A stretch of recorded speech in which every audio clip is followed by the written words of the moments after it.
Hey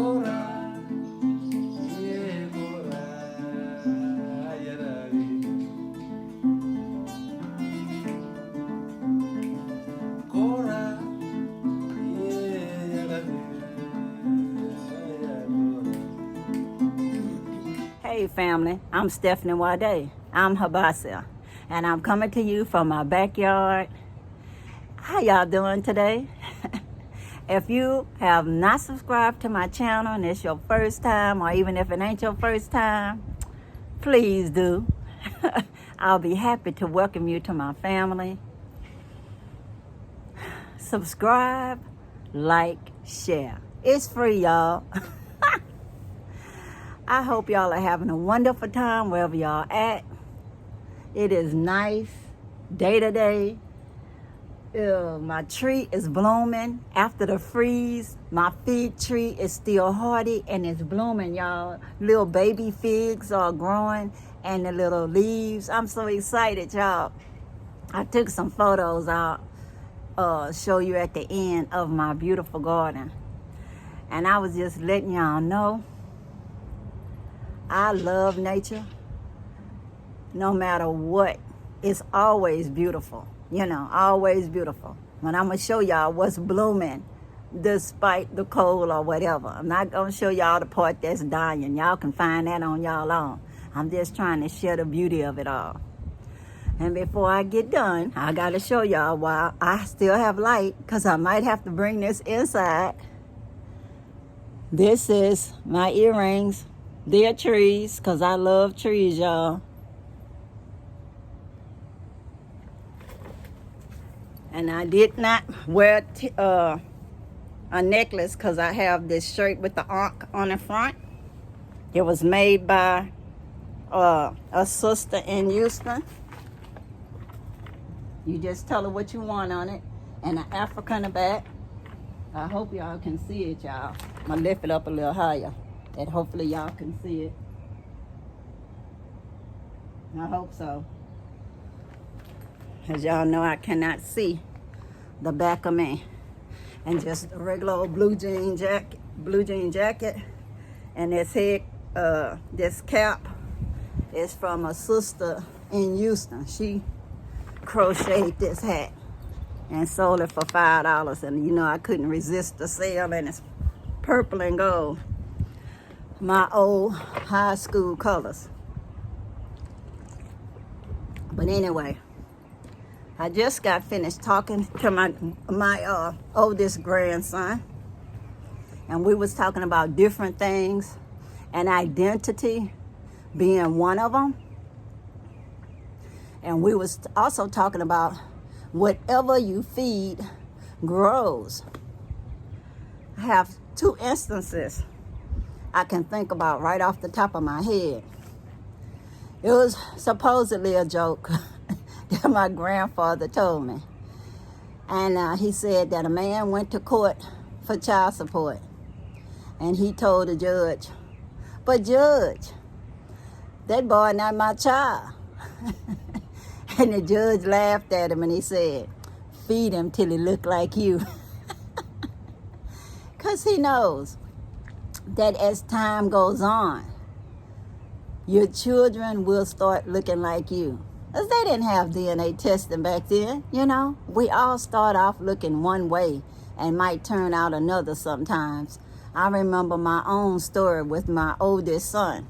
He came out looking nothing like me nor his dad. But I forgot my mother was my mother, you know, because she was high yellow. But I thought since my husband was 100% Nigerian, that his Kunta Kinte blood was going to be more powerful and the baby would be born chocolate with an afro. And when he looked like my roommate, Maria, instead, I just didn't want to believe he was my son. And we had to feed him till he looked like us. You know, we like put him in the sun a lot.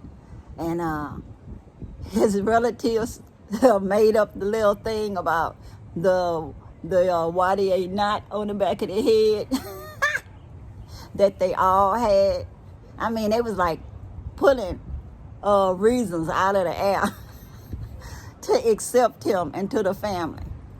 And now he looks like us. So I guess it works. The judge is right. Feed them till they look like you.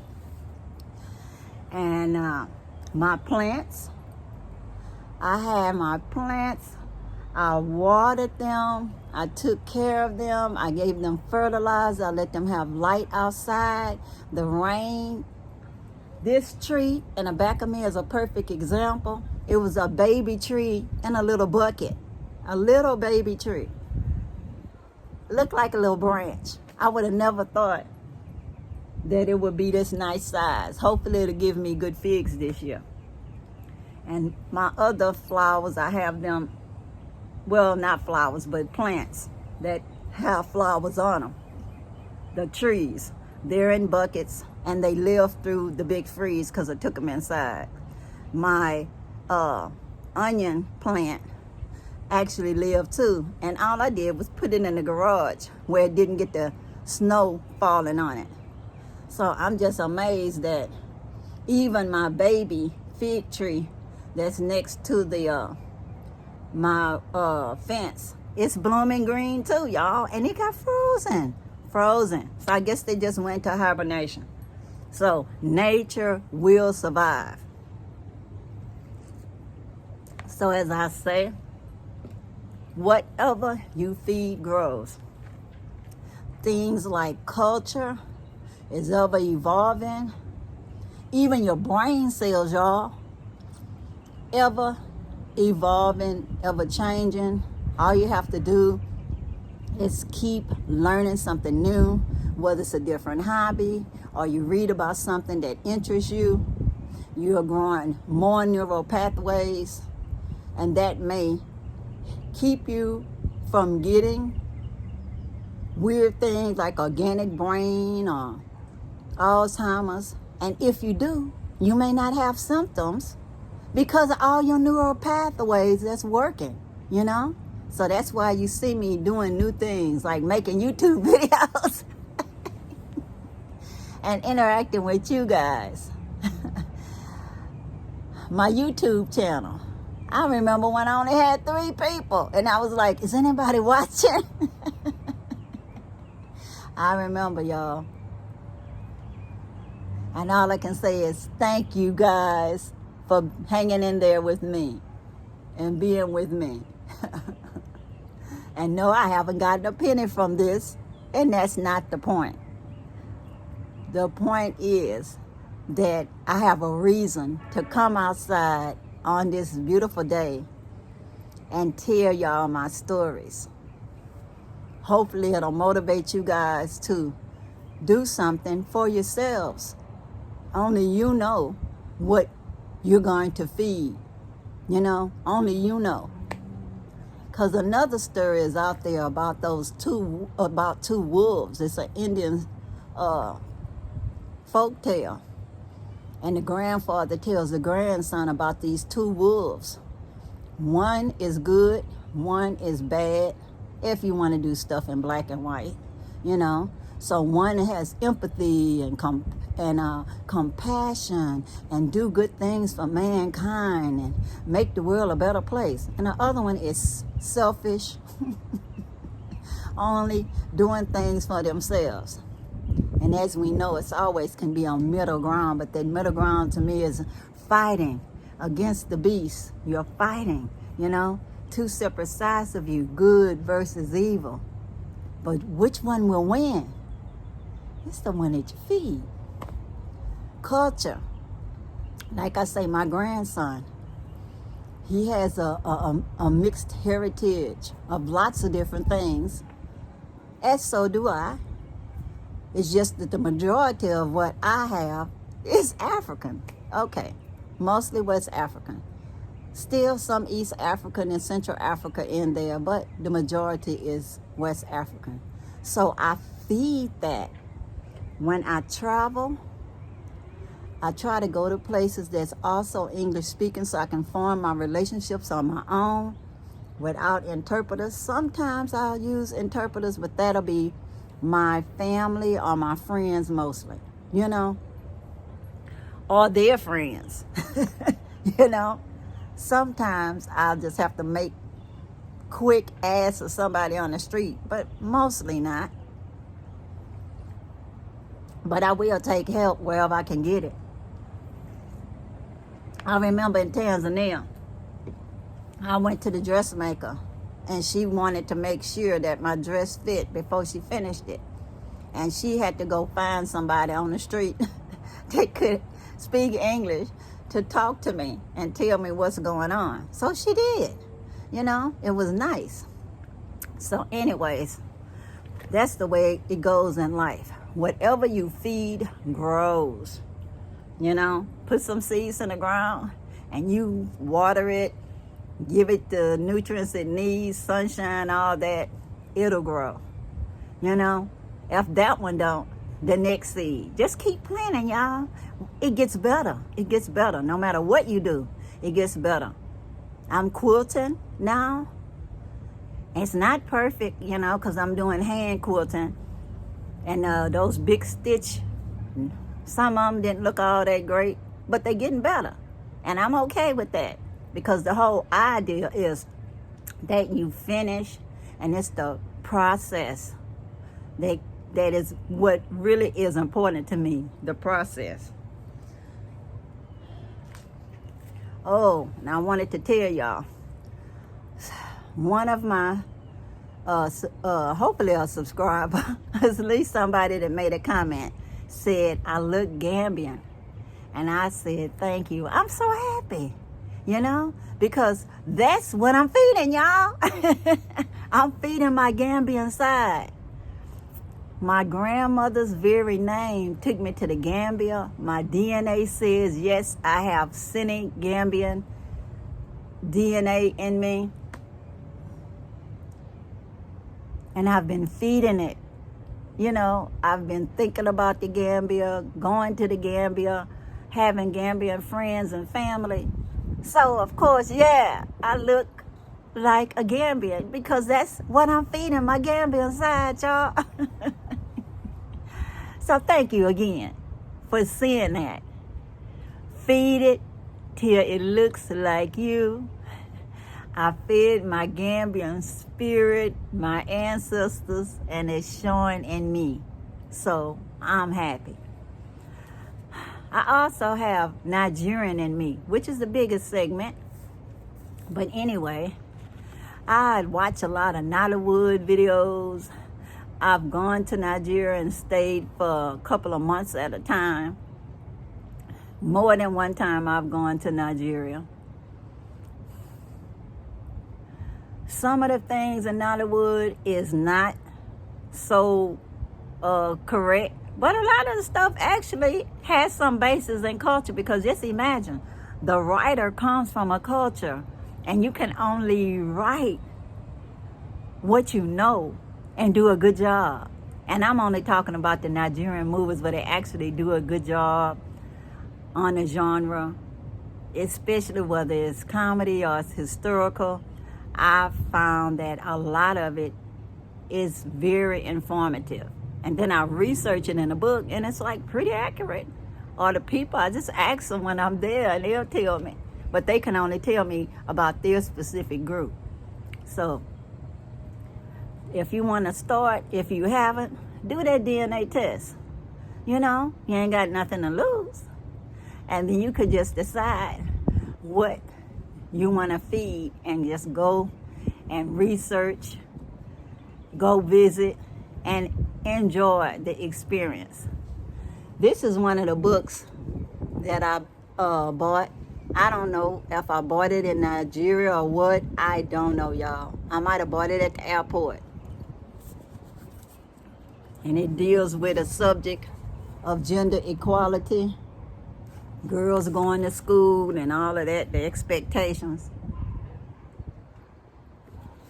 I don't know if y'all can get it online or not, but even if not, you can find books online from different places and order it. So you'll find out from the person's perspective, from the culture that you want to learn about. And culture is ever evolving. It doesn't have to be about ancient history. It can be about how people are thinking right now. That's from the culture that you're trying to learn about.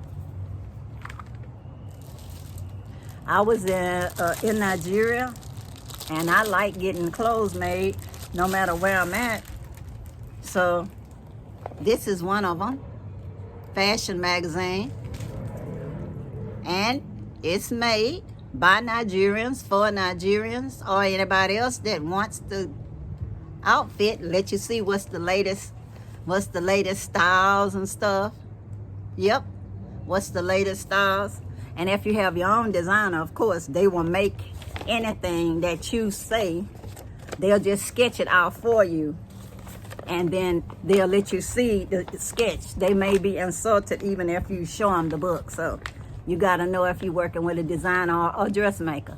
Either way, you'll have ideas in your head of what to tell your designer if you're going to use a designer.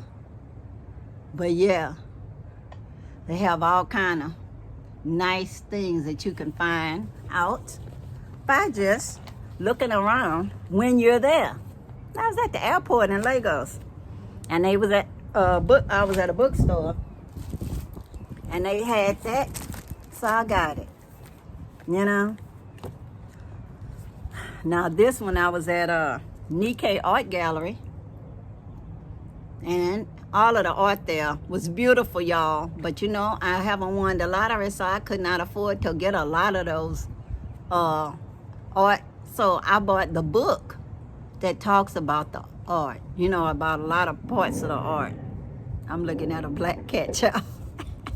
I'm good, I'm superstitious, but not for black cats. I figure that's good luck for me. But anyways, in the book, it shows you the pictures, and then it gives you an explanation about it. Because that's how you learn about stuff, y'all. You don't have to be rich to learn about stuff. I thought it's very informative. Tells you about everything that's in this book. Tells you about the artist. Yeah, tells you all about the artist. And like I said, I just got it right out from the art gallery. They had a section that had books. That way it also keeps you from having stereotypes. But when you're trying to feed your inner spirit, your beast, your culture, whatever, you got to know that it's ever evolving. And to know about yourself, you just decide how far you want to go, how far you want that Sankofa to go. And I find that it helps by just buying what speaks to me.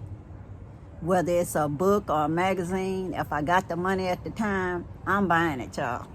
Because I like to be able to take my time and learn stuff and know what I'm seeing, you know?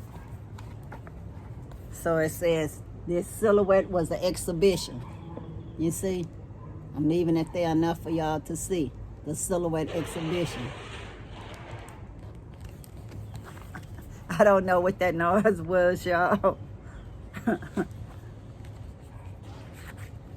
I am outside, so I have no control.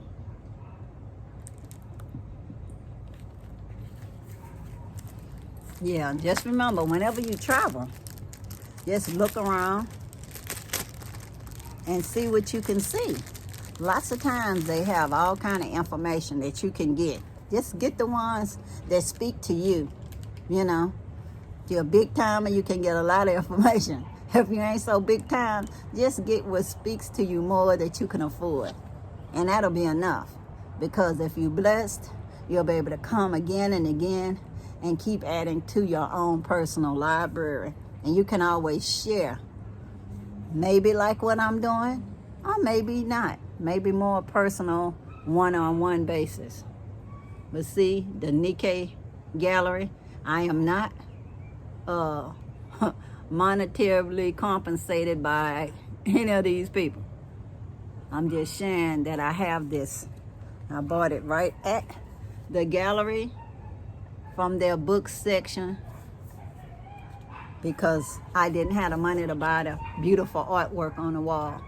And I thought this was an excellent way for me to learn about it and share some of the things I saw in the gallery with people and some of the stuff I didn't see in the gallery. But at least people would know that, yeah, I went to this gallery and it looked kind of like this from the outside. I took pictures too, but the formal pictures, and that's Madam Nike.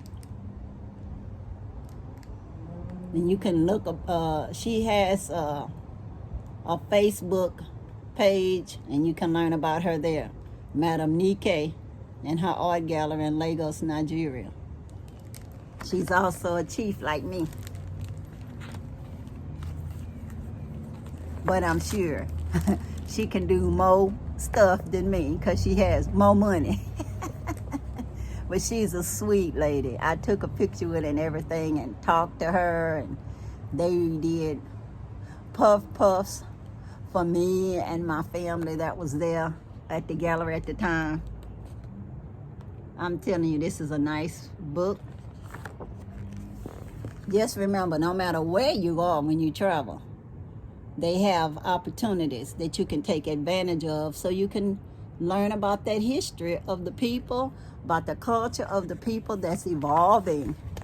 Doesn't have to be about ancient history. It can be just about what's happening now. Artists, a lot of them are contemporary, and they're actually talking about what's going on today in their time. And the colors and all is for different reasons. And you just find out what they think. They're telling their story. They're telling their story. So that's what I say. This is how you know about people. By reading their stories, listening to their stories. Y'all know I'm Creole, y'all. And I claim Gullah Geechee on my father's side. And I claim all of my Africanness, my West Africanness, East Africanness, whatever. But what grows is my West African because I'm there more. And I'm buying books there, and I'm buying artwork there. And I'm interacting with the people that I meet on the street there. Or at somebody's house. I may be a part of their family because they adopted me. You know, like Cora Kunda is the Cora family. And they adopted me because they kept saying, she's like Alex Haley, she's like Alex Haley. And they was just so pleased that I was researching their family. Because they said all Coras are related. And it doesn't matter if it's a blood relation, y'all. It's a spiritual relation. I would have never gone to the Gambia to research my grandmother's name if that wouldn't have drawn me there, that it wouldn't have been so strong, that it was drawing me there. It had to be something so powerful that it brought me to them. You see? Because I didn't know them. And I was surprised, literally, to get to meet them. That was not in my journal that would even happen because I had no idea that Cora was a surname. Just didn't know. Nobody told me. Probably nobody I knew even knew about that. You know, not in the United States anyway. In the Gambia, yeah, I found out real quick that it was a surname, and I was so surprised. But anyway, y'all, all I can say is that culture is ever evolving.